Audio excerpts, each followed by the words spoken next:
Selamat datang kembali di channel Catatan MTK. Nah, pada video kali ini kita akan belajar tentang materi aljabar.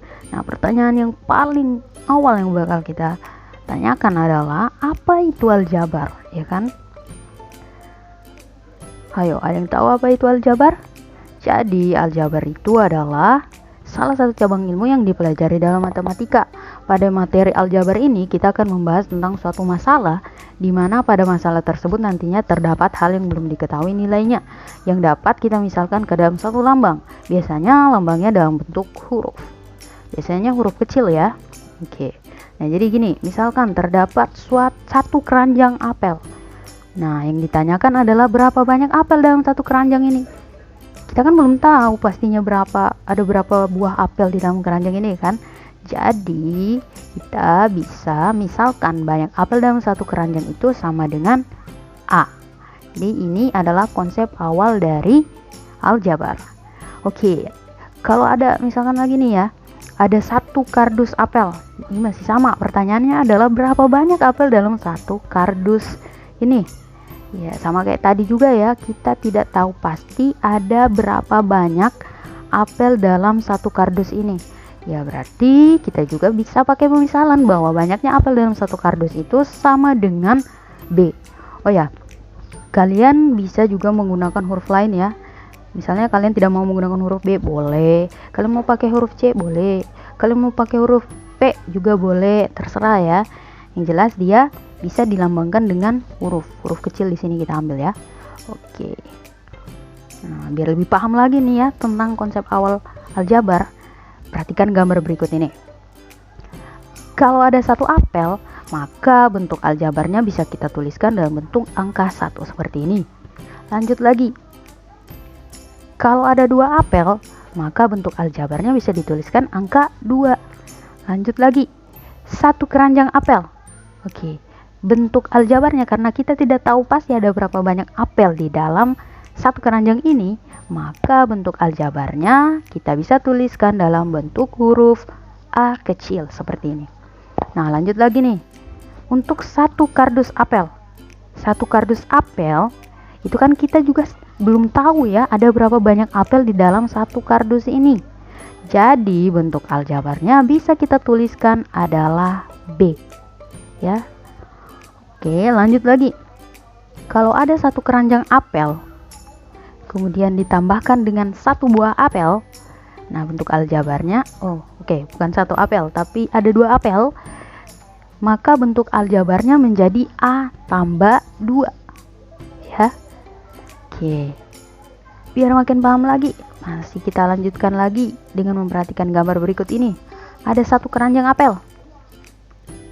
Oke, 2 keranjang ternyata. 2 keranjang apel ditambah dengan 3 buah apel. Nah, bentuk aljabarnya jadi kayak gimana? Ayo.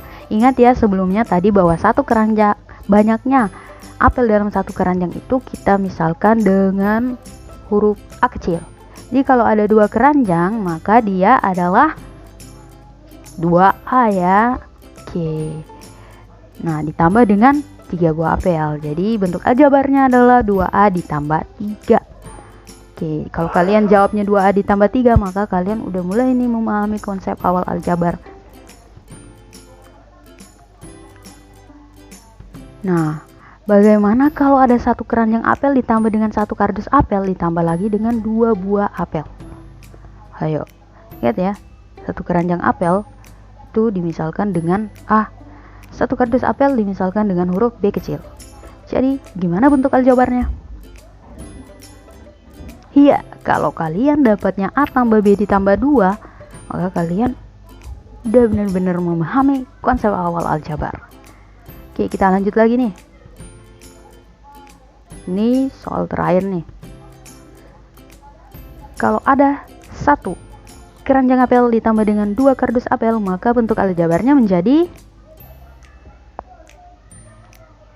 kalau kalian dapatnya A tambah 2B, selamat sekali lagi, kalian benar-benar udah memahami bentuk konsep awal dari aljabar. Oke, kalau udah paham tentang konsep awal aljabar, kita masuk ke soal ceritanya nih. Suatu ketika Rio membeli 2 kardus apel untuk kebutuhan hajatan di rumahnya. Setelah dibawa pulang, ibunya Rio merasa bahwa apel yang dibeli itu masih kurang. Kemudian Rio pergi lagi membeli sebanyak 20 buah. Nyatakan bentuk aljabar dari banyaknya apel yang dibeli oleh Rio. Oke, jadi cara kerjanya masih sama seperti tadi ya. Karena kita tidak tahu ada berapa banyak apel dalam satu kardus, maka kita bisa memisalkan ya. Jadi kita misalkan bahwa banyak apel dalam satu kardus itu sama dengan A ya. Oke, berarti bentuk aljabar dari banyak apel yang dibeli Rio itu sama dengan 2A ditambah 20. Kenapa 2A tambah 20? Perhatikan ya. Di soal ini ada 2 kardus apel.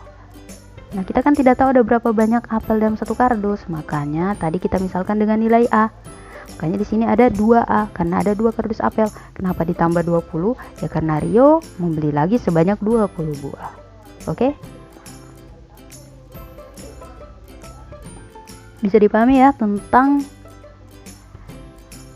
menuliskan bentuk aljabar.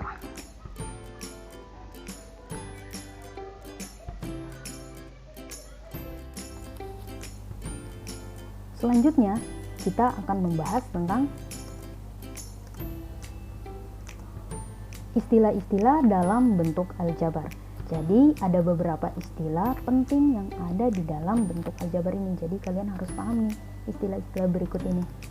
Nah, istilah yang pertama itu dinamakan dengan variabel. Ada yang dinamakan dengan variabel.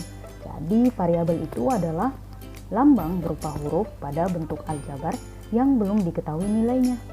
Nah, selanjutnya istilah yang selanjutnya yang kedua itu ada disebut dengan koefisien. Jadi, koefisien itu adalah angka yang berada di depan variabel. Istilah ketiga selanjutnya itu dinamakan dengan konstanta. Nah, konstanta itu adalah angka yang tidak memiliki variabel. Selanjutnya yang keempat itu ada yang dinamakan dengan suku. Suku itu sendiri adalah bentuk-bentuk aljabar yang dipisahkan dengan tanda penjumlahan atau tanda pengurangan. Nah, untuk suku itu sendiri, dia akan dibagi lagi menjadi 4 jenis berdasarkan banyak sukunya. Untuk suku yang banyaknya sebanyak satu suku atau suku satu itu bakal disebut dengan monomial. Contohnya seperti hanya angka saja, hanya berupa huruf saja, dan bisa berupa angka dan huruf. Kalau di sini contohnya 2A dan 2X. Nah, untuk yang selanjutnya, apabila dia banyaknya itu ada 2 ya, atau suku 2, itu bakal disebut dengan binomial. Contohnya adalah bentuk aljabar 2A ditambah dengan 1. Nah, yang ketiga, apabila banyak sukunya itu ada sebanyak 3, maka bakal disebut dengan trinomial. Contohnya seperti 2X tambah 3Y ditambah dengan 7. Selanjutnya yang keempat, apabila dia lebih dari 3 suku, itu akan dinamakan dengan polinomial. Oke, kita langsung masuk aja nih ke contoh soal ya, biar paham yang dimaksud istilah-istilah tadi itu seperti apa. Oke, untuk contoh yang pertama, nah contohnya itu ada bentuk aljabar 2A ditambah 3. Pertama kita cari dulu ya, ada berapa banyak suku nih dari 2A ditambah 3. Oke, ingat ya, suku itu yang bentuk aljabar yang dipisahkan dengan tanda penjumlahan atau tanda pengurangan. Ya udah kita cari aja nih sukunya.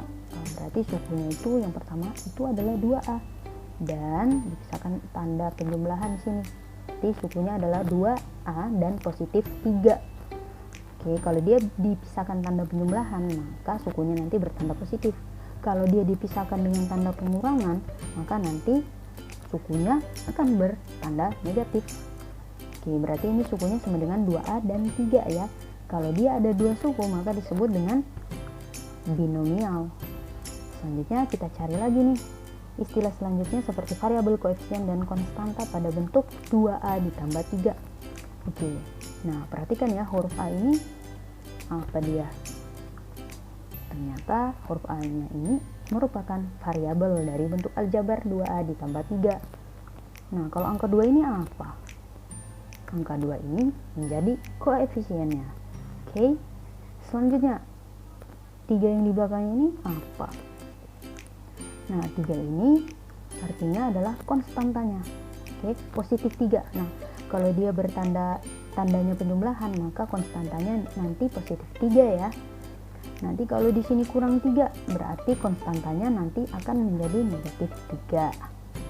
Oke. Nah, kalau sudah,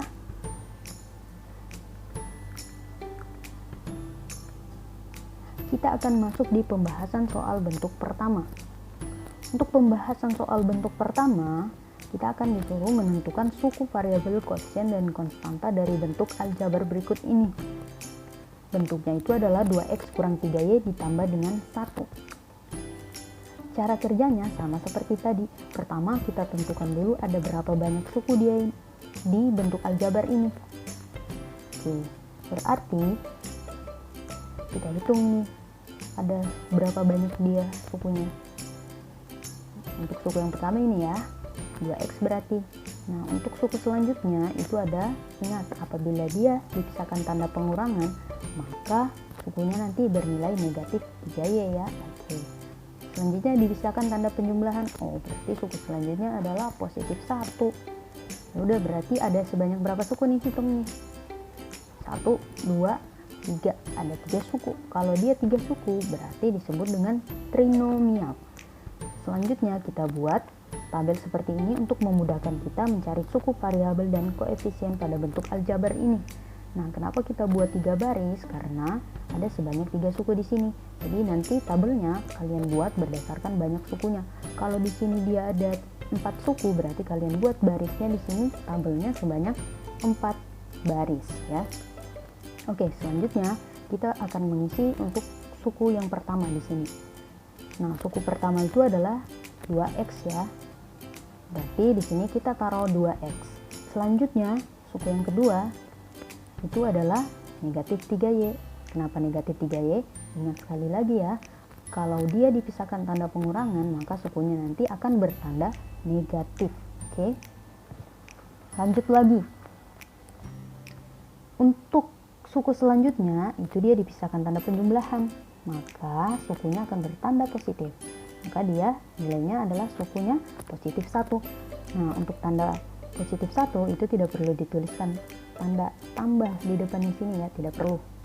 Cukup yang bertanda negatif saja, ditaruh di depannya. Oke, selanjutnya kita akan mengisi kolom untuk variabelnya. Berdasarkan suku-suku ini ya, variabelnya untuk yang 2x. Hurufnya 2 atau x? Ayo yang jadi hurufnya. Jelas yang jadi hurufnya adalah x, berarti variabelnya adalah x. Untuk suku selanjutnya negatif 3y, variabelnya adalah hurufnya ya, di negatif 3y. Jelas hurufnya adalah y, jadi variabelnya y. Selanjutnya lagi untuk suku yang 1, variabelnya adalah tidak ada ya variabelnya. Makanya kita kosongkan saja di sini, tidak perlu kita isi apa-apa. Nah, untuk koefisien lagi kita akan mengisi. Untuk suku 2x yang menjadi koefisiennya adalah, ingat koefisien itu angka ya. Jadi angkanya yang di 2x adalah, jelas angkanya adalah 2. Oke. Lanjut lagi koefisien untuk suku negatif 3y. Yuk, yang menjadi angka di negatif 3y adalah jelas negatif 3. Nah, berarti kita dapat nih koefisiennya 2 sama negatif 3. Untuk yang suku 1, ada tidak koefisiennya? Tidak ada koefisiennya ya, karena ingat koefisien angka yang berada di depan variabel, sedangkan angka 1 tidak memiliki variabel. Kalau begitu angka 1 ini apa dong kalau tidak memiliki variabel? Nah, yang tidak memiliki variabel ini disebut dengan konstanta. Berarti pada bentuk aljabar ini konstantanya adalah 1. Oke, bisa dipahami? Bisa ya? Oke.